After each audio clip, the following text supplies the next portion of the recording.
coming out to be with us this morning. I'm Michelle Anons. I'm a member of the Board of Directors for the North Augusta Chamber, and I'm employed with SRP Federal Credit Union. We're just excited to have you here today for this event. We hope you enjoyed the breakfast, and at this time I'm just going to thank our sponsors this morning. Pruitt Health is our presenting sponsor. Our presenting series sponsors are AT&T, Augusta University, Bridgestone, Savannah River Nuclear Solutions, Security Federal Bank, SME CPAs, Spirion and SRP Federal Credit Union, and the STAR. Our supporting series sponsors, Aiken Regional Medical Centers, and then Bride-Trend Janitorial and Floor Care. And our video sponsor is Sellers Imaging, and our caterer this morning for this wonderful breakfast is Honey Baked Ham. So at this time, we're going to hear sponsor remarks from Michelle Rich and Catherine Gill of Pruitt Health. Let's give them a hand as they come.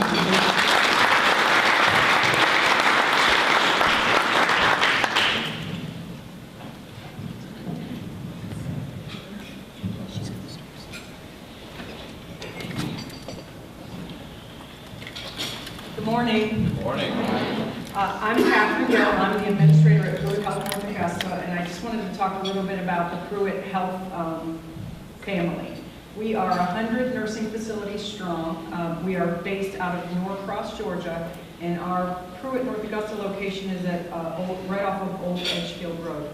We're 132 beds of skilled nursing and subacute rehab.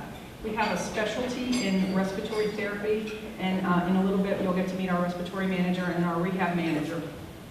We do all manner of skilled nursing, IV therapy, wound care.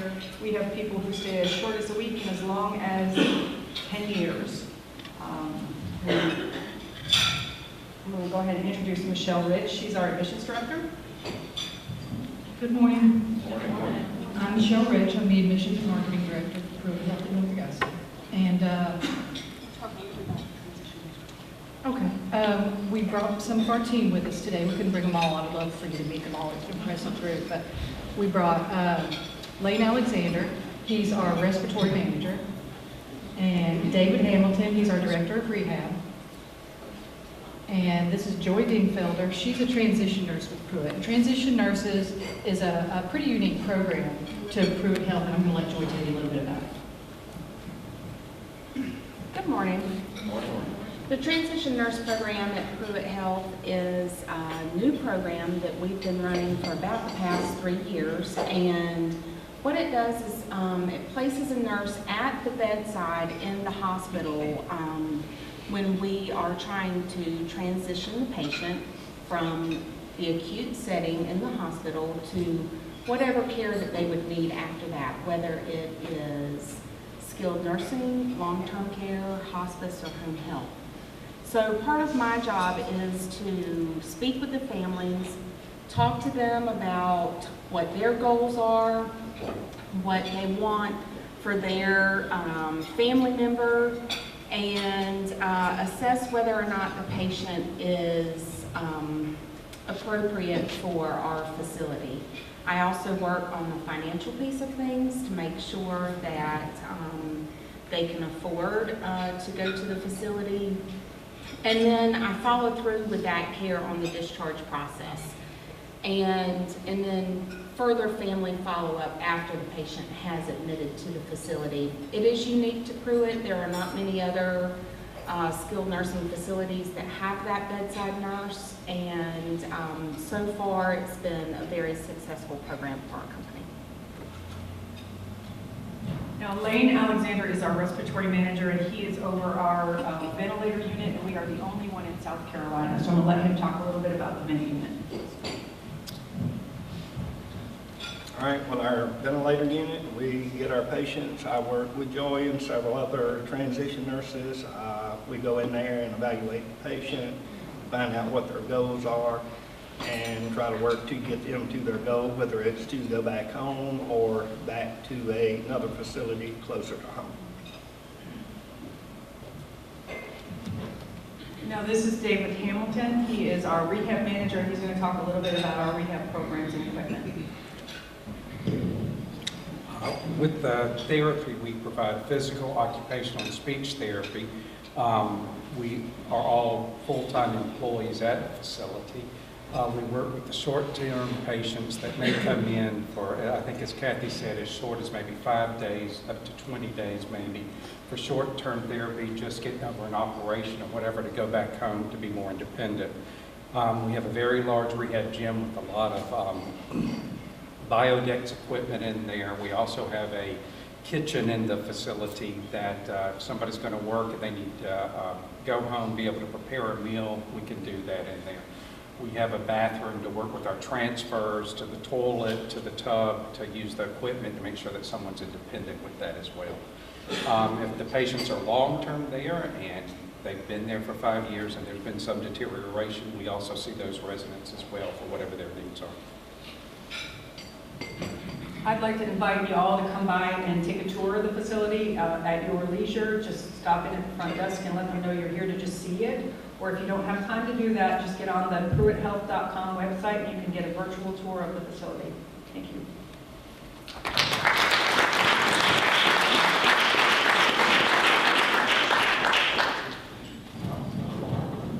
Let's give them another round of applause.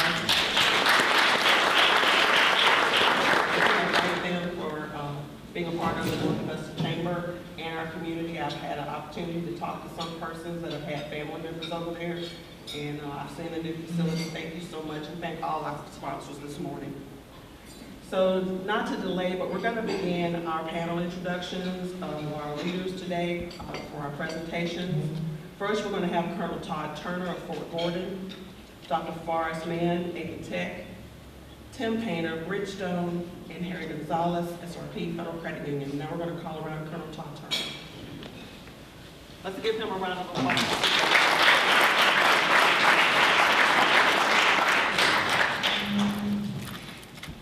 Good morning. First, I'd like to just say thank you to the Chamber for inviting me to attend this morning's breakfast. I'm essentially originally from Atlanta, Georgia, so I'm happy after 25 years of being either on active duty or away for school to be back in this area of the country. And so we're very grateful for that. I'm married. My wife, Becky, works as a nurse practitioner over at University Hospital. I can see it right off the balcony here. And I have an 8-year-old son, Blake, who's really the joy of our life. I've been on active duty for 22 years after I graduated from West Point. I am an aviator by trade, so I'm a helicopter pilot. And you may ask, how did a helicopter pilot become a garrison commander? I wonder that myself. So, a garrison commander, for those who don't know, the garrison commander is the city manager of Fort Gordon, so about 30,000 people that live and work on Fort Gordon on a day in and day out basis. I manage the city on behalf of General Fogarty, so he can focus on strategic level issues, and I can handle the day in and day out of public works, fire, police, guard, human resources, all those things that go into running a city. So our number one priority ever at Fort Gordon for the garrison is executing that primary mission, which is sustaining the fort. So every day in and day out, we deliver all those services that are required to sustain that fort. The second priority we have is transformation. You may have heard a little bit about the growth. Well, we've had about 3,500 new folks, that's military and civilians, join our ranks at Fort Gordon since 2012. In just 4 years, 3,500 folks. That does not include all their family and their children that have come with them. We anticipate that growth to continue over the next several years.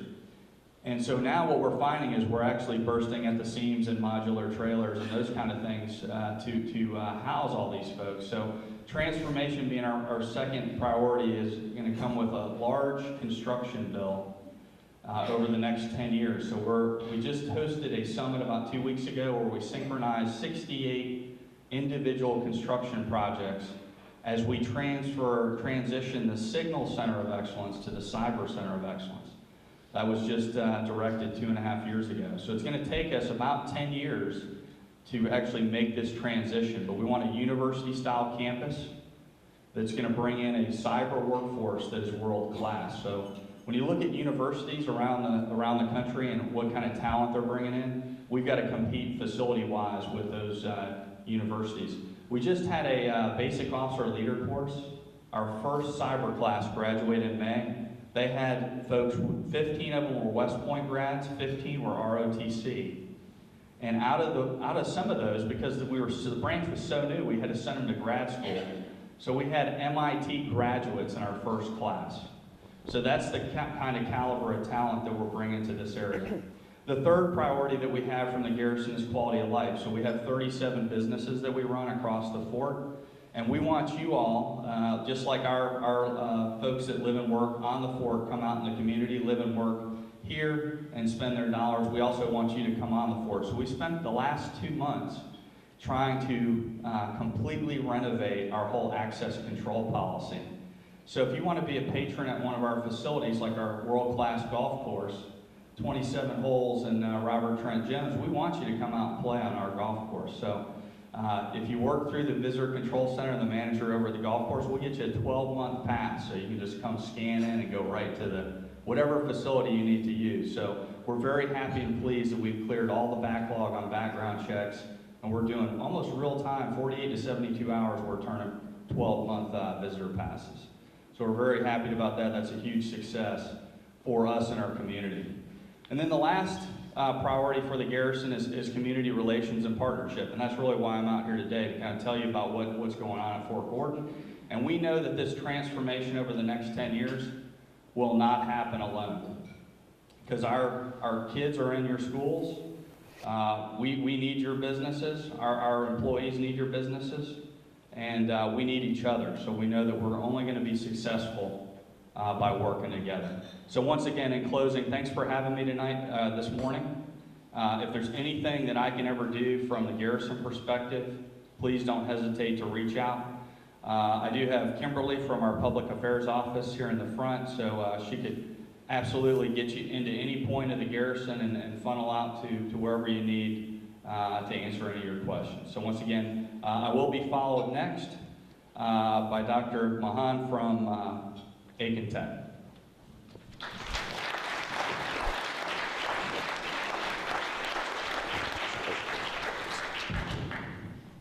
Well, good morning.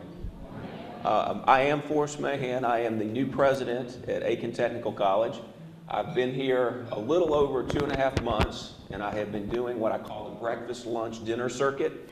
I've had more meals out of the house and in the house, but it's been a great opportunity to get out in the public and to meet all of you. And I appreciate the opportunity to speak to you here at the North Augusta Chamber of Commerce. A little bit about my background. I was raised in Moncks Corner, South Carolina. Has anybody ever heard of Moncks Corner? Over in Berkeley County. If you've been that way lately, that place doesn't look like it did 5 years ago, 10 years ago, 20 years ago. There's amazing growth and development over there.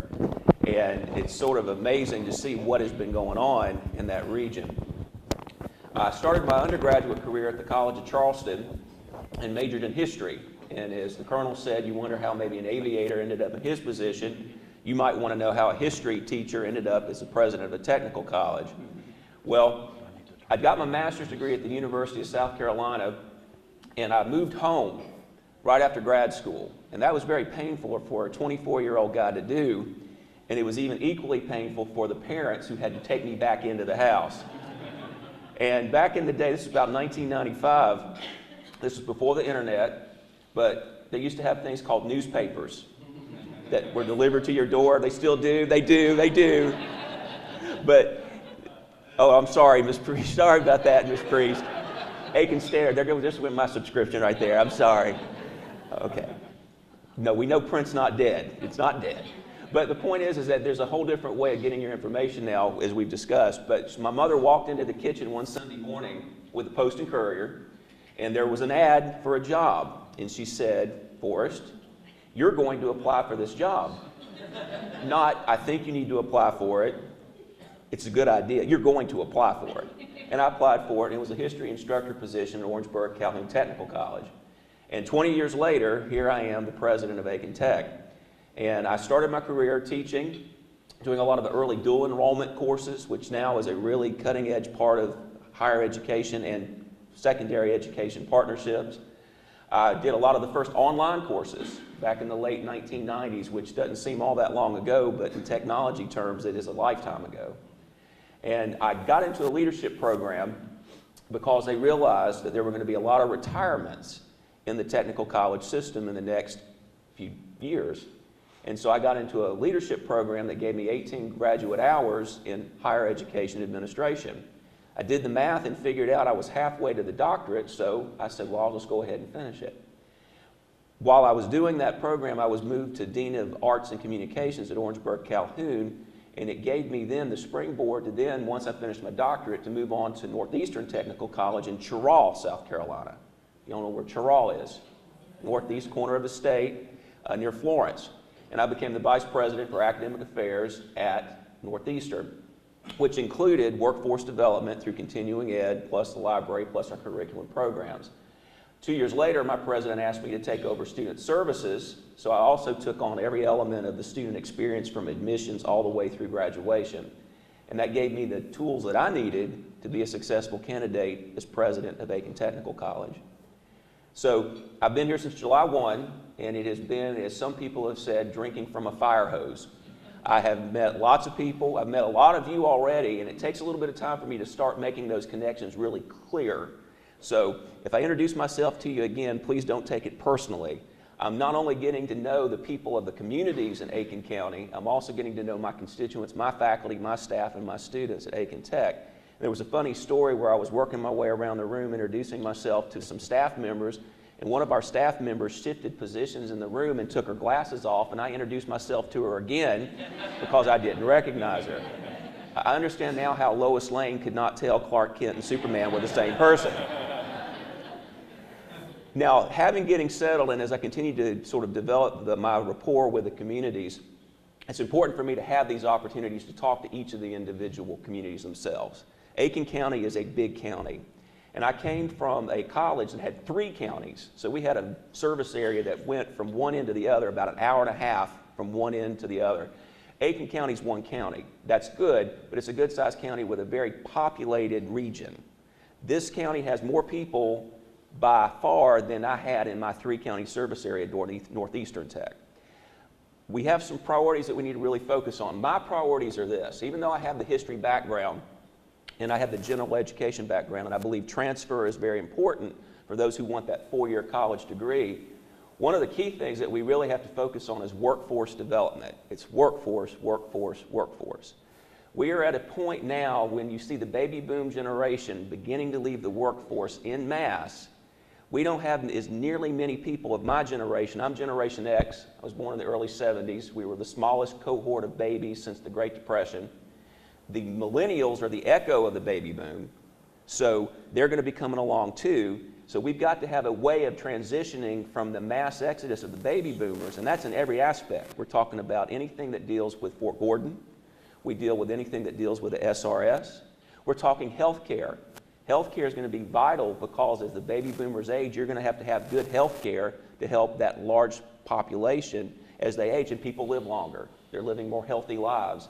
So there's a lot of demand, and Aiken Technical College needs to be on the forefront of making sure we know what your needs are. My job is to listen to you. You tell us what you need, and it is my job to give the faculty and staff what they need to get the students in and out the door to meet your needs. So workforce is key. And I do believe in the transfer program. There are people who want baccalaureate degrees, but it's important to understand we have to change what it means to go to college. We have to change what it means to go to college because the number of jobs that require a 4-year degree or higher are not going to grow greatly. The sector that's growing greatest is you need more than high school, but you don't necessarily need that 4-year college degree. Now, this is somebody with a doctorate.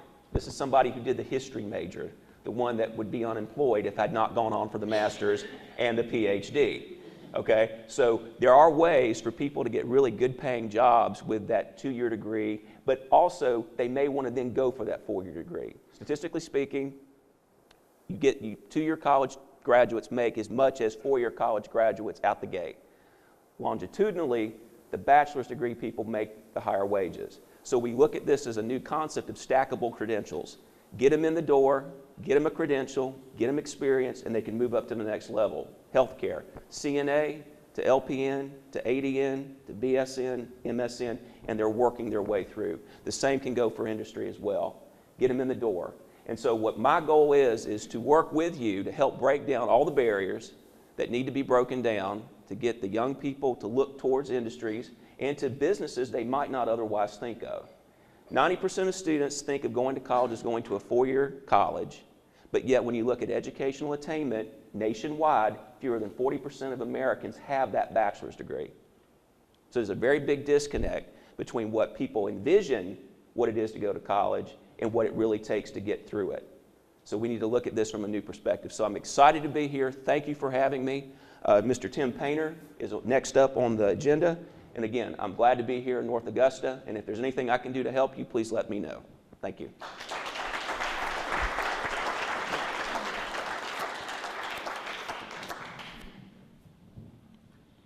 Okay, good morning. So my name is Tim Painter. Just a little bit about myself and where I'm from.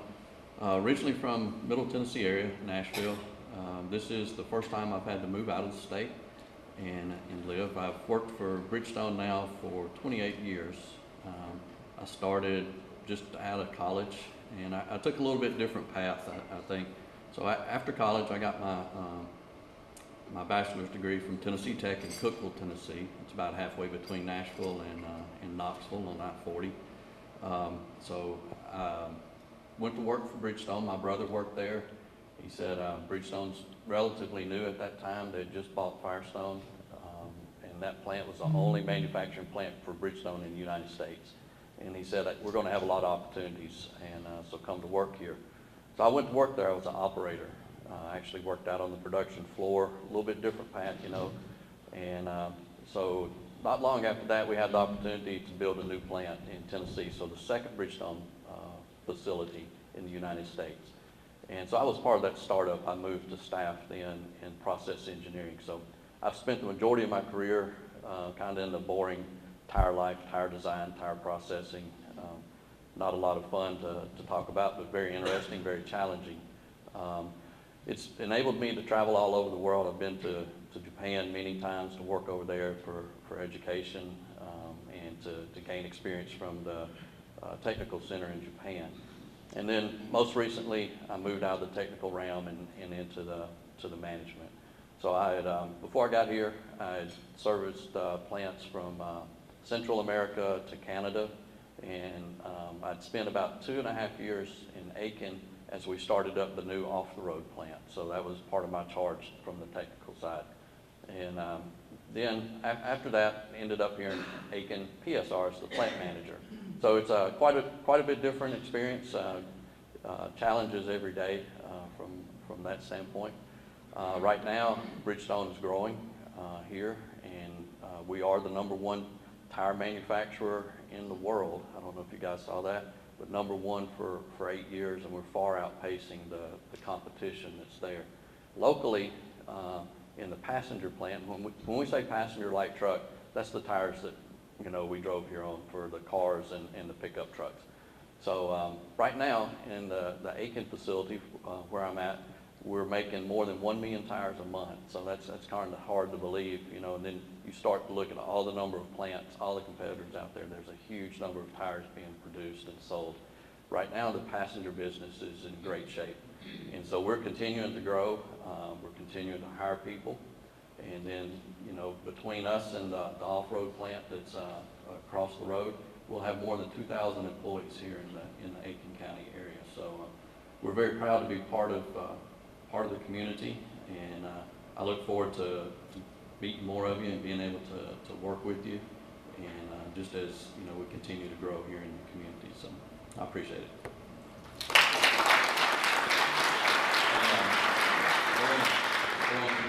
The next speaker is Harry Gonzalez.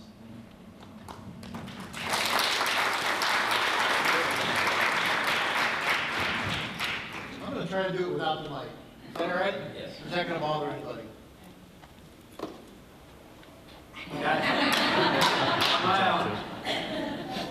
It's for my Facebook page. too, close. So, I just want to say, I have a 2009 Corvette, and recently I replaced the Goodyear run flats with some Bridgestones.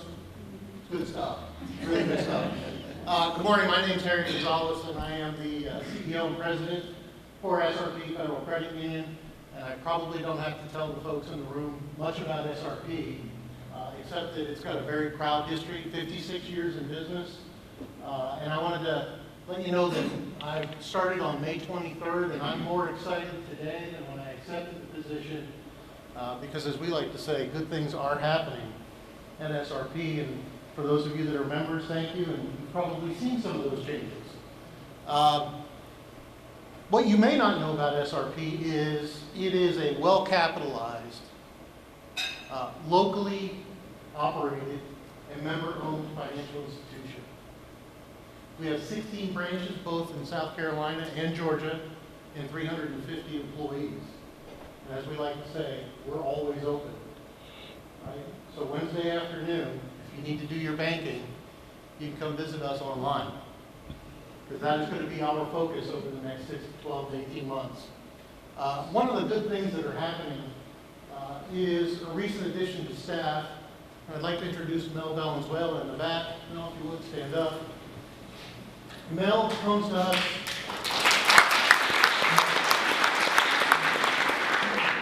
Mel's going to be acting in the role of Chief Lending Officer. He comes to us with over 25 years of experience in the business, commercial, and mortgage lending. That's right, SRP does mortgages, for those of you that didn't know. And we are going to really be focusing on business and commercial lending in the short term. We're going to increase that division a lot, and we're very excited about the things that are happening at Fort Gordon and USC Aiken and Bridgestone and many of the other places that we see growing around here. I am currently residing in Aiken. I was told that I had to live there. No, I'm kidding. I was told I had to live in South Carolina. And South Carolina is pretty cool. And I'm married. I have 2 girls. They finally got here and got settled in. They came a couple months after I did. And things are really good. Things are really, really good. It's an amazing place, I think. When I look around this community, all of the business activity, all of the consumer activity, we're very excited about the future. It's going to be very bright for this area and for SRP. And I'm going to wrap it up because, thank you, Forrest, for taking a little extra time, because I really needed that. They told me 3 to 5 minutes. So if you remember anything that I've said today, please remember this. SRP is always open, and we're always open for business. Thank you.